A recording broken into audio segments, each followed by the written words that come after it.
এমনিতেই রাসূলের মনে অনেক কষ্ট, এত কষ্ট যে আজকে 15 দিন হয়ে গেল কোরআন নাজিল হয় না। রাসূলের মনে অনেক কষ্ট, চতুর্দিক দিয়ে সমালোচনা নবীর কানে আসতেছে। আবার কাটা গায়ে লবণ দিল আফন চাচি, মানুষ বলা বলি করতে লাগলো মুহাম্মদের আল্লাহ মুহাম্মদরে ভুইলাই গেছে। এটা রাসূলের কলিজায় দারুণ আঘাত লাগছে। রাসূলের চোখ দিয়া পানি পড়া শুরু হয়েছে।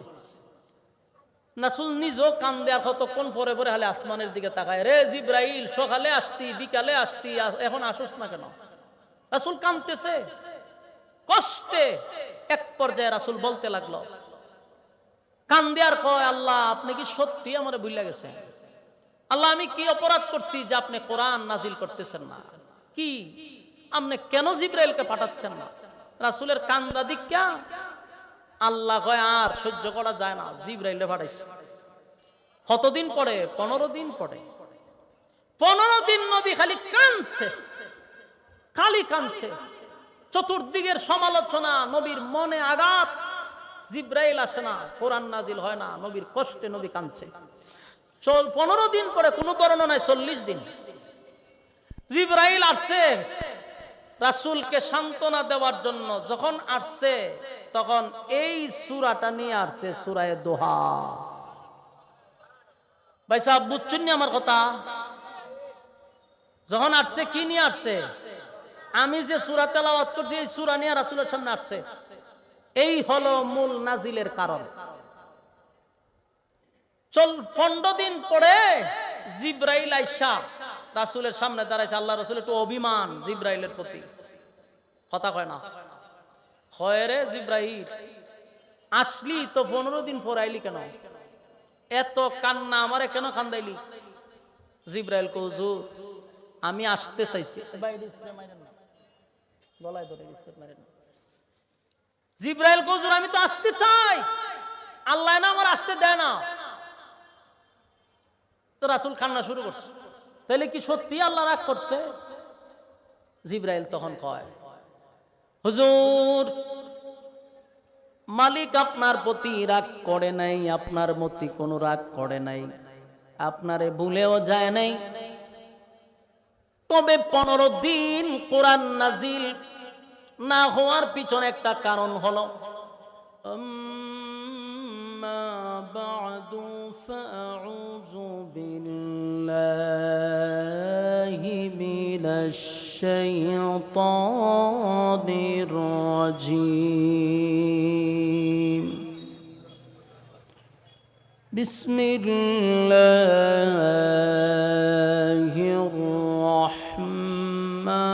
রাহমানির রাহিম।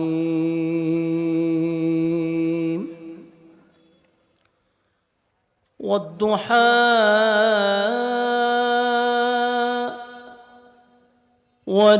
ওয়াল-লাইলি ইযা সাজা মা ওয়াদ্দা'আকা রাব্বুকা ওয়া মা ক্বালা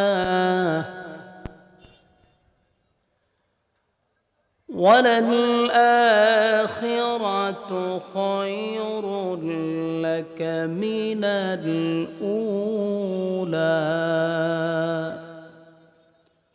وَلَسَوْفَ يُعْطِيكَ رَبُّكَ فَتَرْضَى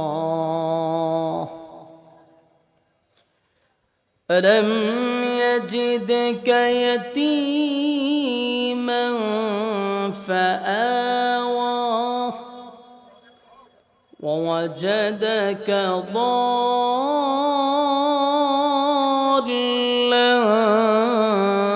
فَهَدَى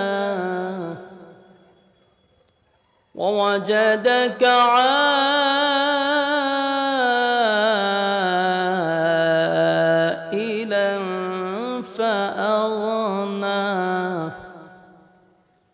فَأَمَّا الْيَتِيمَ فَلَا تَقْهَرْ وَأَمَّا السَّائِلَ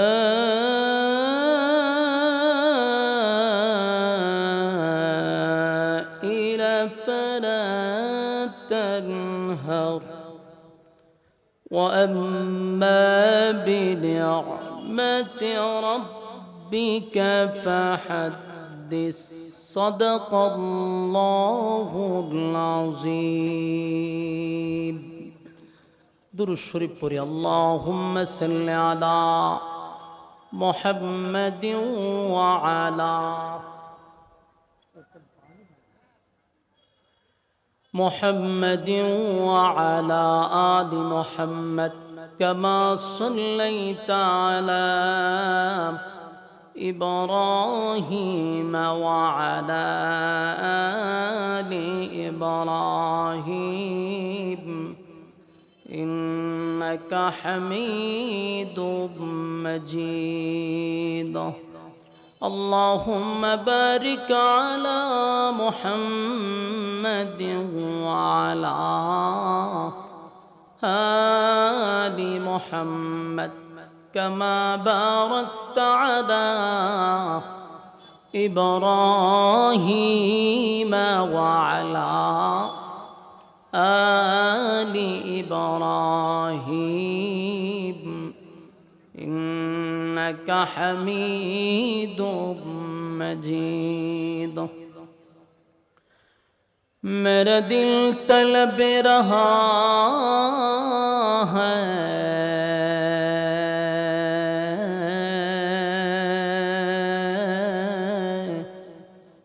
मेरे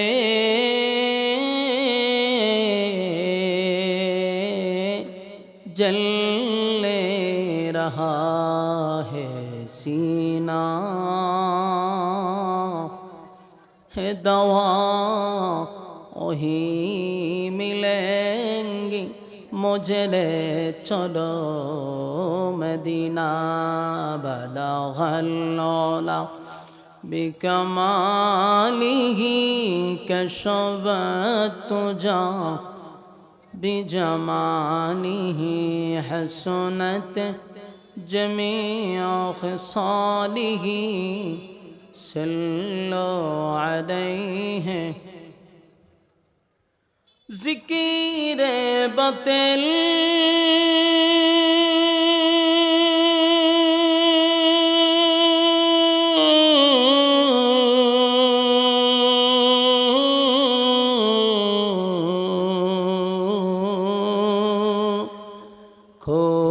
हटा दे दिल से रब जिक्र में तेरे लगा दे रोज शाबिला इलाहा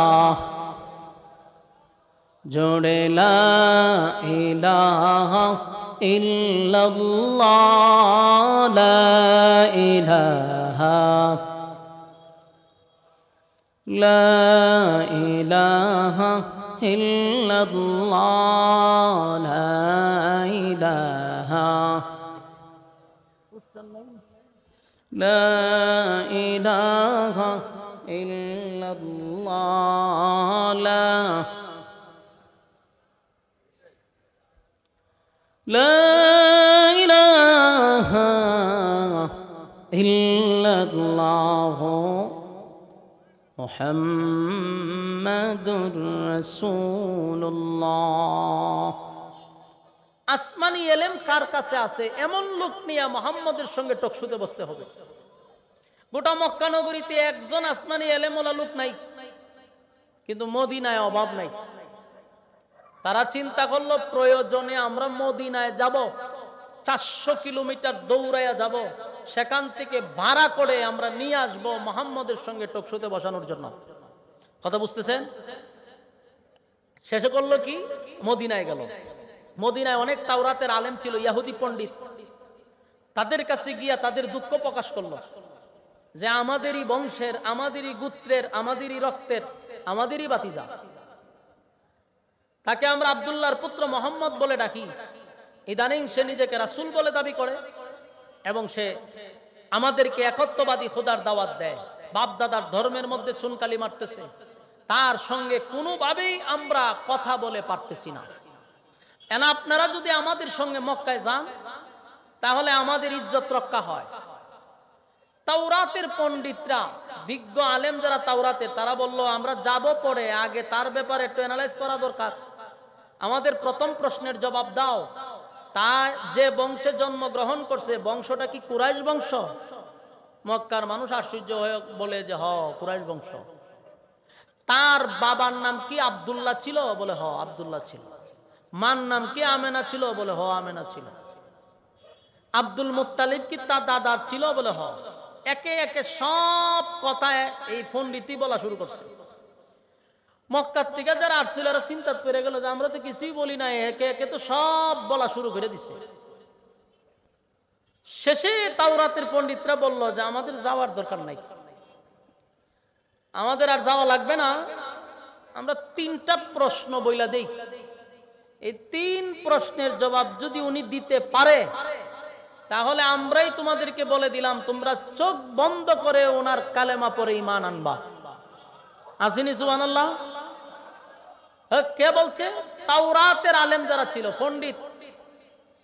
এই পণ্ডিতরা বলতেছে যদি উনি 3 প্রশ্নের জবাব দিতে পারে তোমরা চোখ বন্ধ করে ওনার ধর্ম গ্রহণ করো, কারণ এই 3 প্রশ্নের জবাব সেই দিতে পারবে যিনি আল্লাহর পক্ষ থেকে পাঠানো পয়গম্বর। উনি ছাড়া, নবী রাসূল ছাড়া এই 3 প্রশ্নের জবাব পৃথিবীর কেউ দিতে পারবে না। সুবহানাল্লাহ।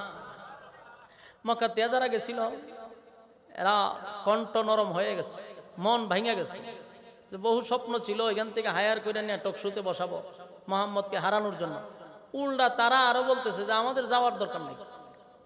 ভারাক্রান্ত মন নিয়ে তারা 400-450 কিলোমিটার থেকে দৌড়ে আবার মক্কায় আসছে। আইসা এখন আবার একটা বড় দল গঠন করছে। ওইরা রাসূলের কাছে গেছে, গিয়া ঠান্ডা মাথায় রাসূলের সামনে বলতেছে যে আব্দুল্লাহর পুত্র মুহাম্মদ সাল্লাল্লাহু আলাইহি ওয়াসাল্লাম, আমরা তো তোমাদেরই, আমরা তো একই বংশের, তুমি তো আমাদের রক্তের, তুমি আমাদের ভাতিজা।